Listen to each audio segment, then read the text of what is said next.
A very good afternoon to you. Welcome to the news update on Dominion Television, Ibadan. I am Pat Aito. The House of Representatives Committee on Constitution Review has unveiled a shadow guide for zonal public hearings across the 6 geopolitical zones of the country. Addressing newsmen at a press conference in Abuja, the Deputy Speaker of the House of Representatives and the Chairman of the committee, Benjamin Kalu, has said that the ongoing amendment of the 1999 Constitution must reflect the collective will and aspirations of the Nigerians.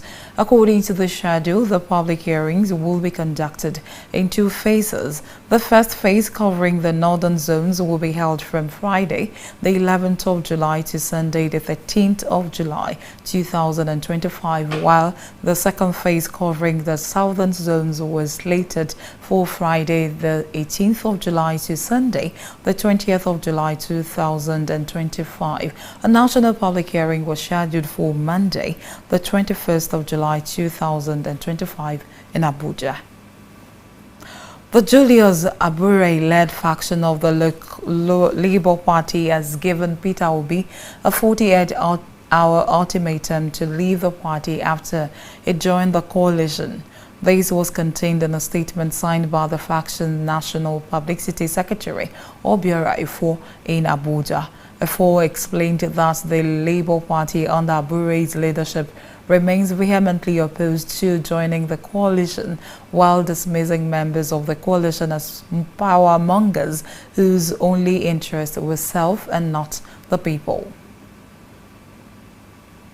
The Oyo State Commissioner for Information, Dr. Oyelade, has said that the renaming of the Polytechnic Ibadan by the state government in honor of the former governor of the state, Victor Olunloyo, stands. The students of the Polytechnic Ibadan could actually come out en masse to demonstrate against the decision of government to rename the Ibadan Polytechnic after an icon, Dr. Omololu Olunloyo. We try to look at the books. We try to decipher what code there were. We didn't see any reason in the world to prove that the decision taken by our students was the correct one. The commissioner said that while the state government had respect for students of the academic institution, it will stick to its decision on the matter.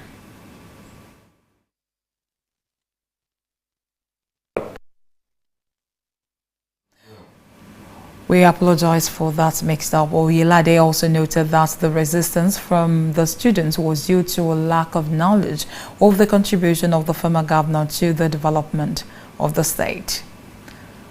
Meanwhile, the first Vice National President, Alumni Association of the Polytechnic Ibadan, Dr. Sharifat Badiru, has stated that the standard of polytechnics is beyond that of universities, adding that unlike university graduates who are all about theories, polytechnic students are equipped in all aspects. Sharifat stated this in an exclusive interview with Dominion News correspondent Sheifumi Akinsoya.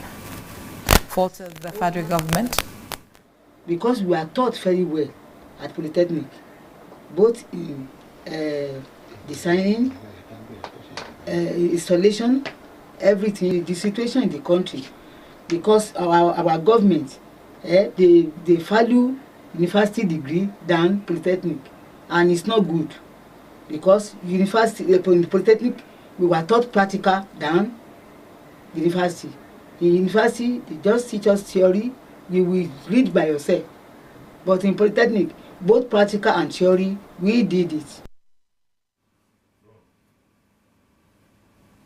She faulted the federal government for valuing one over the other, saying it is important students from the different institutions are treated equally in national values, employment opportunities, among others. Sharifat further stated that polytechnics typically emphasize practical, hands-on training and vocational skills, whereas universities generally focus on theoretical knowledge and academic research. And on the foreign scene, United States President Donald Trump has said he will meet with the leaders of Gabon, Guinea-Bissau, Liberia, Mauritania and Senegal from the 9th to the 11th of July. Trump has made increasing business ties a key objective of relations with the African continent, which he wants to substitute for acts in humanitarian programs and development aid. Plans for a wider U.S.-Africa summit have also been announced for September, although nothing has been confirmed so far from either side. A military helicopter operated by the African Union crashed and caught fire at the airport in Somalia's capital, Mogadishu, killing at least 3 people. The helicopter was arriving from Baladogo airfield in the Lower Shabelle, a region in southern Somalia with 8 people on board. The helicopter, which originally belonged to the Uganda Air Force, was being operated by the African Union peacekeeping missions. The exact number of casualties remains unclear. At least 3 people have been confirmed dead. United States President Donald Trump has said that the United States will place a lower tariff, promised 25% tariff on many Vietnamese exports. Trump's announcement came days before the 9th of July deadline, before he ramps up tariffs on most imports. Under that plan, U.S. importers of Vietnamese goods will have had to pay a 46% tariff. It should be recalled that Vietnam is known to be the United States' 10th biggest trading partner. Thailand's opposition parties have said that they will hold off on launching a no-confidence vote against suspended Prime Minister Paetongtarn Shinawatra pending a court ruling, but they vowed to work together to avoid political deadlock.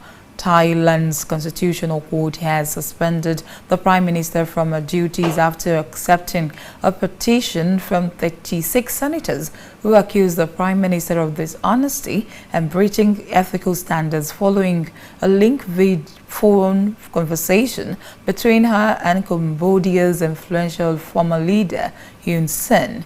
Leaders of the 5 opposition parties, including the Pujatai Party, which left the government coalition last month, met ahead of the reconvening of the parliament, vowing to work together to put pressure on the government.